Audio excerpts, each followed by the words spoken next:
Olá, seja muito bem-vindo a mais uma aula do nosso curso Lei Maria da Penha, a Lei 11.340/2006, que vai versar sobre os crimes de violência doméstica.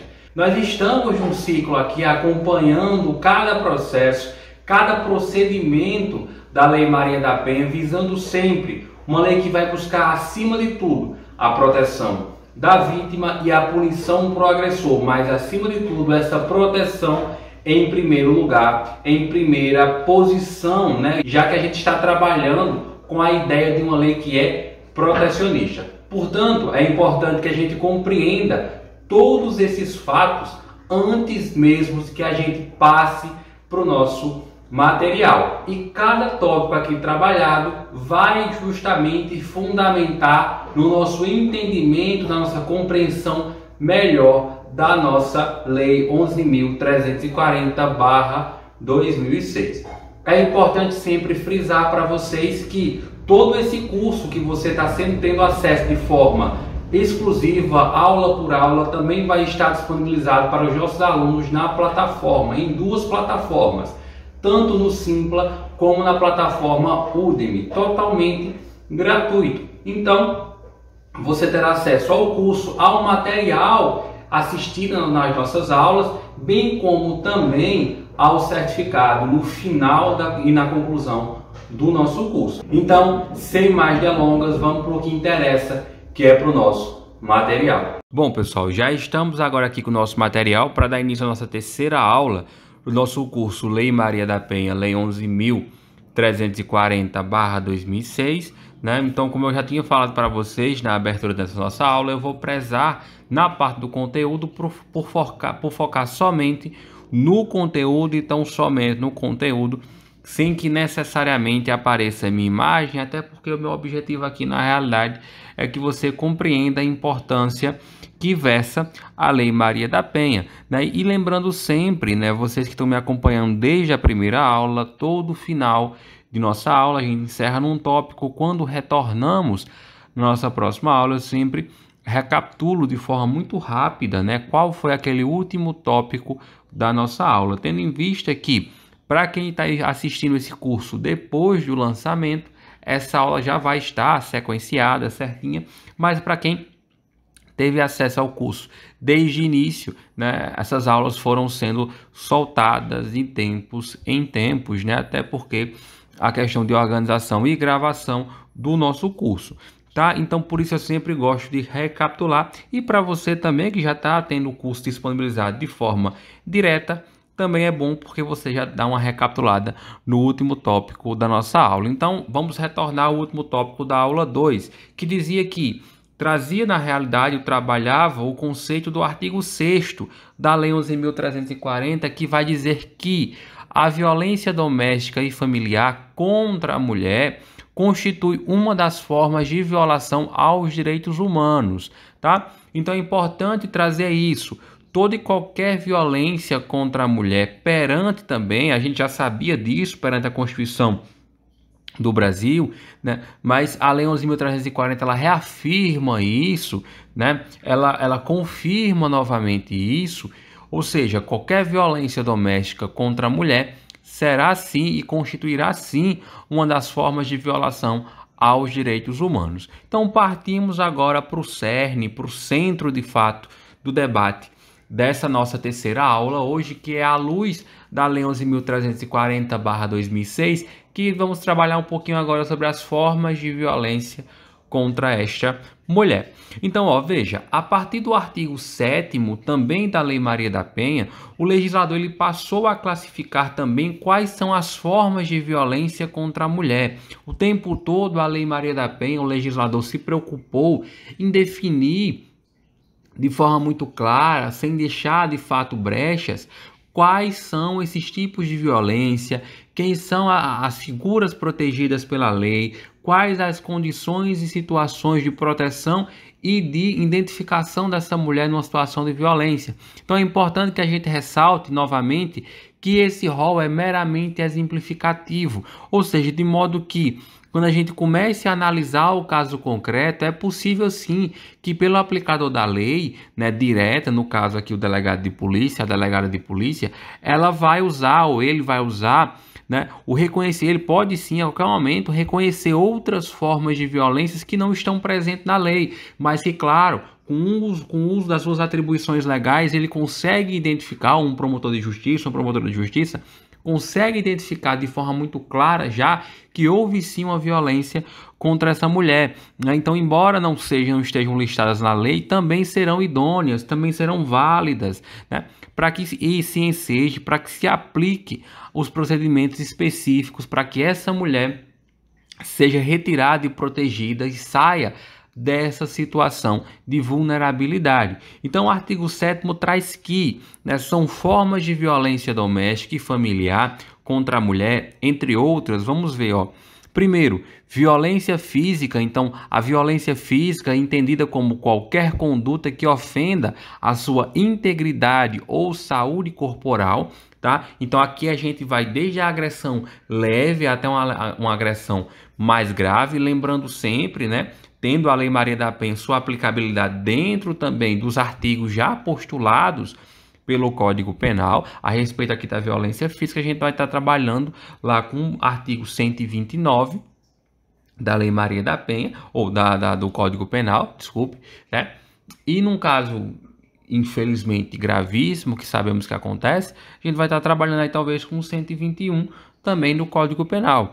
A gente vai ter a violência psicológica, né? Então essa violência psicológica, ela vai ser entendida como qualquer conduta que cause a esta mulher qualquer dano emocional e uma certa diminuição da autoestima dela, ou que prejudique, né, e perturbe o pleno desenvolvimento, ou que até mesmo que vise degradar ou controlar suas ações, comportamentos, crenças e decisões, né, que nem eu coloco aqui, ó, mediante ameaça, constrangimento, humilhação, manipulação, isolamento, vigilância constante, né, perseguição quanto mais, que é aquela questão do crime de stalking, né, atualmente previsto, que é a mesma coisa que crime de perseguição, previsto no nosso ordenamento jurídico, lembrando que isso não se limita somente à perseguição física, tá? Já estamos dentro de uma era digital, então também se aplica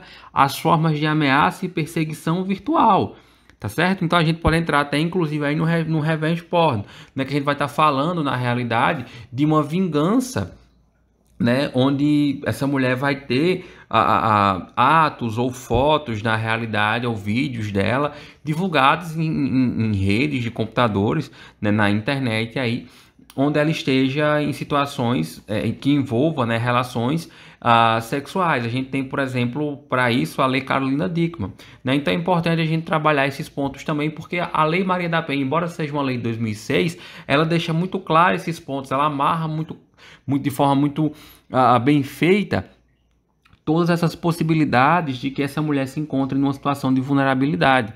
Então, o próprio insulto, a chantagem, a ridicularização, a exploração, a limitação do direito dela de ir e vir, né, o cerceamento da liberdade ou qualquer outro meio que lhe cause prejuízo à sua saúde psicológica e à sua autodeterminação. A saúde psicológica, ela é tão importante quanto a física, né? De igual para igual, né? Aquela frase antiga, mas que nunca deixou de funcionar, né? Mente sã, corpo são. Então, da mesma forma que a gente precisa cuidar da saúde corporal, né, da parte física humana, a gente tem que cuidar também da parte psicológica. Hoje em dia, inclusive, isso é muito debatido sobre isso. Espero muito trazer para vocês aqui dentro do nosso módulo, do nosso curso, trazer um módulo específico de como essa violência psicológica afeta as mulheres, tá? Outros tipos de formas de violência contra a mulher também presente na Lei 11.340 versa agora sobre a violência sexual, né, que está presente inclusive no inciso 3º do artigo 7º, né, que vai dizer o seguinte: a violência sexual é entendida como qualquer conduta que constranja a presenciar, que a constranja, né, a presenciar, a manter ou a participar de relação sexual não desejada, né, mediante intimidação, ameaça, coação ou uso da força. Então perceba, aqui dentro a gente tá presente já a ideia do crime da materialidade, vamos colocar assim, do crime de estupro, com complementar a Lei Maria da Penha, tá? Que a induza a comercializar ou a utilizar de qualquer modo a sua sexualidade, que a impeça de usar qualquer método contraceptivo. A mulher ela não é forçada, ela não é obrigada, ela não pode ser forçada de forma nenhuma a engravidar, tá? Ou que a force, né, ao matrimônio, à gravidez, ao próprio aborto, à prostituição, mediante coação, chantagem, suborno ou manipulação, ou que limite ou anule, né, o exercício de seus direitos sexuais e reprodutivos. Perceba, a mulher ela tem o direito de se relacionar com quem ela bem entender, quando ela bem entender e se quiser, né? Então, acontecia muito antigamente dos casamentos, por exemplo, arranjados. Ora, você desrespeitava completamente, né, o direito de escolha dessa mulher, né? Enfim, a história é muito clara sobre isso, de que durante muito tempo a mulher ela foi tirada dela essa posição, esse poder de dizer não, né? Mas são pontos que a gente tem que sempre estar observando, porque a lei traz isso de forma muito clara, né? Para além da ideia somente jurídica, mas para a questão sociológica, para a questão do mundo, da convivência dentro da própria sociedade. Outro tipo de violência é a violência patrimonial, pregada aqui no caso, né, que foi trazida no inciso 4º, que é a violência patrimonial, entendida como qualquer conduta que configure retenção, subtração, destruição parcial ou total dos seus objetos, né? Então, por exemplo, vou contar um caso na realidade, né, que eu acabei experienciando, que foi um caso de uma mulher que foi agredida pelo seu companheiro de forma primeiramente verbal. O cara, enfim, ele fazia uso de entorpecente, ela foi agredida primeiramente verbalmente. Depois, nesse mesmo dia, ele quebrou um ventilador dentro da casa e falou que seria muito melhor ele quebrar o ventilador do que quebrar a cara dela. Posteriormente, no mesmo dia ainda, quebrou o celular dela, né? Ele jogou o telefone dela no chão, quebrou o celular dela. Então, por fim, obviamente, nessa situação total de vulnerabilidade, no outro dia ele desferiu um tapa nela. E aí ela deu entrada na medida protetiva e está sendo assistida pelo Estado. Então perceba, essa agressão, esse tipo de violência também ocorre, além da física, da patrimonial também, né? Da destruição parcial ou total dos seus objetos, de instrumento de trabalho, de documentos pessoais, de bens, de valores, de direitos ou recursos econômicos. Acontece muito num casamento, né, de um marido não querer que a esposa trabalhe. Não, você não vai trabalhar. Você está impedindo, né, sua esposa de exercer o livre direito do trabalho, né, de exercer o livre direito de ter uma profissão, tá? Então, acontece muito isso, né, inclusive, aqueles que são destinados, né, a satisfazer as necessidades desse próprio companheiro, desse agressor, na realidade, né, que está impelindo sua vontade, impondo sua vontade sobre a mulher. E a gente entra na violência moral, que está presente no inciso 5º, né? A violência moral entendida como qualquer conduta que configure calúnia, difamação ou injúria. Ou seja, vai além de você dizer, verbalizar diretamente para essa mulher. O fato de você caluniar ela em lugares públicos ou privados, enfim, a difamação, a questão de você praticar o crime de injúria contra essa mulher também configura dentro da Lei Maria da Penha, lá no artigo 7º, inciso 5º, como um tipo de violência, que é a violência moral. E acontece muito, gente, daquele casal que está junto, que separa e o cara sai e desce o pau vou usar essa expressão, né? Desce o pau na ex-companheira, né? Enfim, acaba com a visão, né, que as pessoas têm dela, enfim, distorce a imagem de quem é a mulher e a mulher passa por louca. Quando na realidade, enfim, houveram N fatores que ele, na realidade, né, fez e que cometeu, para até uma questão de uma violência psicológica também. Então, além da violência psicológica, o cara ainda vem e faz uma violência moral, quando ele difama essa mulher, né, quando ele desacredita ela, desvalida ela socialmente, tá? Então, as formas de violência, eu trouxe aqui uma tabela para que fique mais claro, para que a gente entenda de uma forma mais direta, né, como são esses tipos de violência. Então a gente vai ter a violência física, né, que vai ser diretamente a ofensa à integridade física, né? Então diretamente aí tá incluso, né, o empurrão, o tapa, o soco, o beliscão, a mordida, a própria ofensa à saúde corporal, né, desferir um golpe mais forte e acabar causando alguma lesão nessa mulher. A própria violência psicológica, né, que aí sim é um dano também prejudicial gigantesco, né, conforme também a violência física. A gente está falando aqui de um dano emocional, de uma redução de uma autoestima, de uma desvalidação dessa mulher, né? A violência psicológica, ela é uma violência de uma covardia gigante, gigante, tá? A gente tem também a violência sexual, que é o constrangimento relacionado às relações sexuais não desejadas, né, de forma forçada.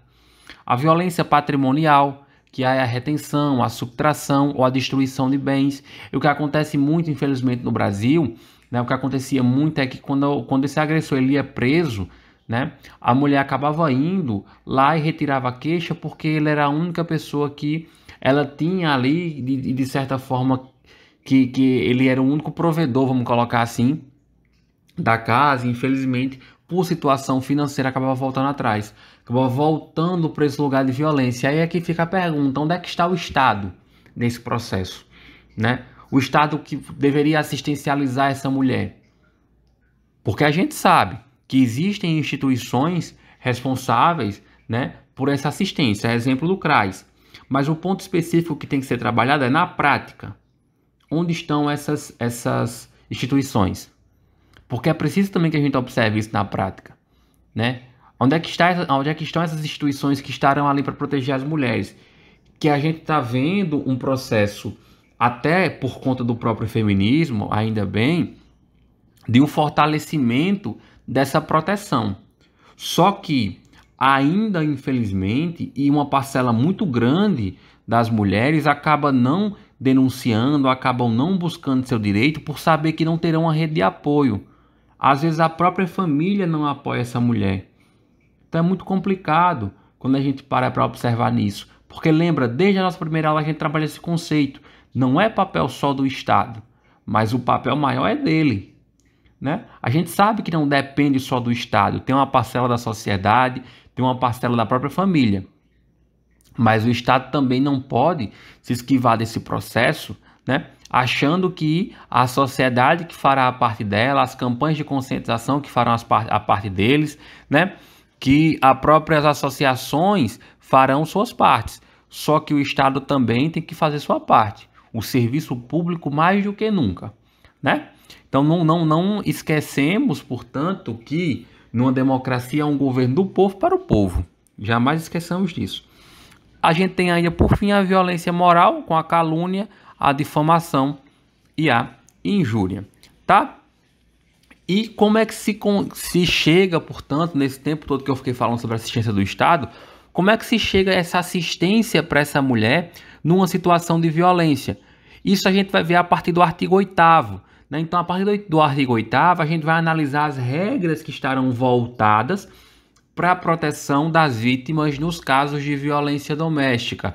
Porque, veja, para isso também, né, perceba que a lei ela é construída toda num processo de proteger essa mulher, exemplificar quais são os tipos de crime, onde a gente identifica e também como a gente protege, né? Então, a partir do artigo 8º, a gente vai ver essa construção dessa proteção. como as instituições deverão agir para proteger essa mulher. Então a lei vai definir que as medidas integradas de prevenção, né, essas medidas integradas de prevenção é o que vai garantir essa proteção integral a essa mulher e essa assistência também à vítima.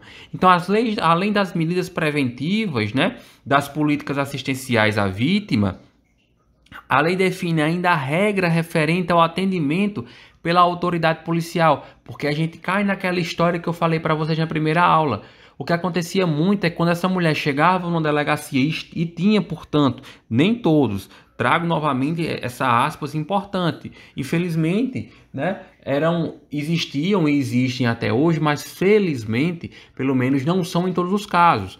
Há profissionais excelentíssimos que de fato seguem e acolhem essa mulher, mas infelizmente ainda há profissionais, né, que desvalidam a fala dessa mulher. E foi daí que foi preciso ser criadas as delegacias das mulheres, que é um atendimento especializado para essa mulher, né, com um treinamento, com uma preparação, com a capacitação específica desses profissionais e autoridades policiais que irão assistencializar essa mulher do ponto de vista jurídico, tá? Do ponto de vista de outras áreas como saúde e assistências sociais, também é preciso haver uma capacitação, né? Aí a gente está falando das políticas públicas do SUAS, né? Que envolve a assistência social, que é o CRAS, o próprio CREA. A gente está falando aí de um conselho tutelar, situações de violência com crianças. A gente está falando do próprio SUS, com atendimento psicológico para essa mulher, com atendimento médico, tá?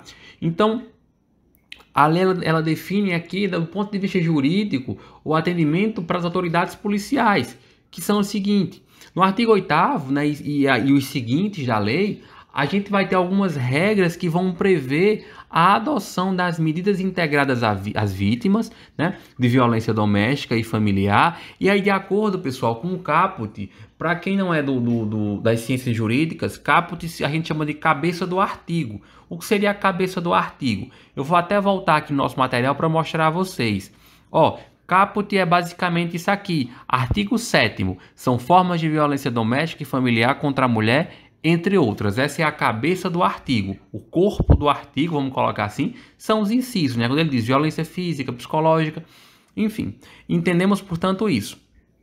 Então veja, o caput do artigo vai trazer, né, que o poder público deve desenvolver uma política pública voltada a coibir a violência doméstica e familiar, né, e essa política ela é conceituada como sendo, portanto, um conjunto de ações a serem adotadas por todos os entes federativos, e eu estou falando não somente de uma prefeitura, de um estado, mas de uma sociedade, de uma nação como um todo, né? Todo mundo voltado nessa situação, porque a violência doméstica e familiar é algo que revolta a sociedade, né? Então, todos os entes que compreendem nossa federação e também pelas ações não governamentais, né? A gente está falando aí o próprio Instituto da Maria da Penha, tá? Então é importante também a gente trabalhar esses pontos. Então, em resumo, as medidas principais, né, vão buscar primeiro essa assistência às mulheres em situações de violência, vão buscar o seguinte: a integração entre as esferas, aliás, judiciário, Ministério Público, Defensoria com Segurança Pública, tá? Assistência Social, Saúde, Educação, Trabalho e Habitação. Então a gente está falando aqui de quê? De um movimento todo do poder público. Por isso que o caput do artigo 8º vai trazer que cabe ao poder público. Portanto, cabe ao poder público todos os seus braços públicos para conseguir proteger essa mulher, do judiciário à gestão habitacional. Outro ponto, o atendimento policial especializado, vide Delegacia das Mulheres. Então a gente está falando aqui de um atendimento voltado e especializado somente para a proteção dessas mulheres.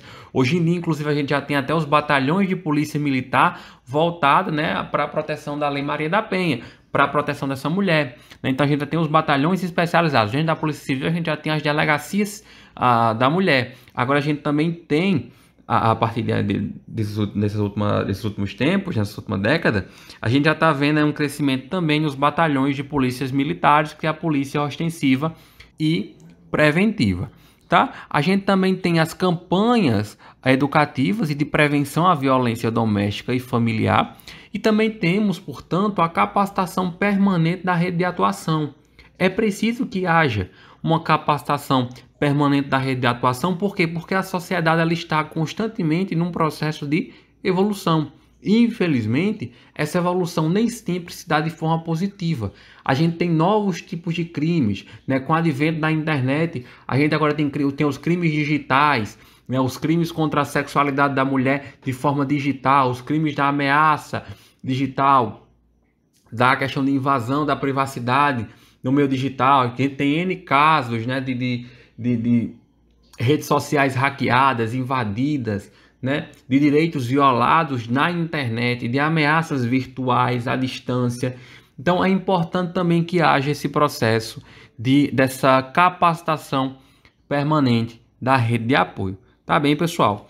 Então aqui, portanto, a gente encerra a nossa terceira aula da Lei Maria da Penha da parte do conteúdo. Como sempre, eu sempre volto no finalzinho para dar uma conversada com vocês. Vou pedir para aqui, para nossa produção, me colocar na tela. E aí a gente conversa um pouquinho, para encerrar e conversar um pouquinho como será a nossa quarta aula desse nosso curso da Lei Maria da Penha, a lei número 11.340/2006. Bom, voltamos aqui para a tela, pessoal. Encerramos mais um tópico, mais um módulo do nosso curso. É essencial que você tenha compreendido cada ponto. Lembrando que nesse nosso final de aula eu sempre reservo esse minutinho para fazer essas pequenas lembranças a vocês, né? De cada ponto trabalhado nessa aula, você tem que focar, você tem que revisar. Se você principalmente está apenas assistindo o curso para compreender melhor a lei, ou se está assistindo o curso para se preparar para algum concurso público, também tem alguns alunos que na plataforma que estão se preparando para concursos, mas o nosso foco aqui principal é levar você, né,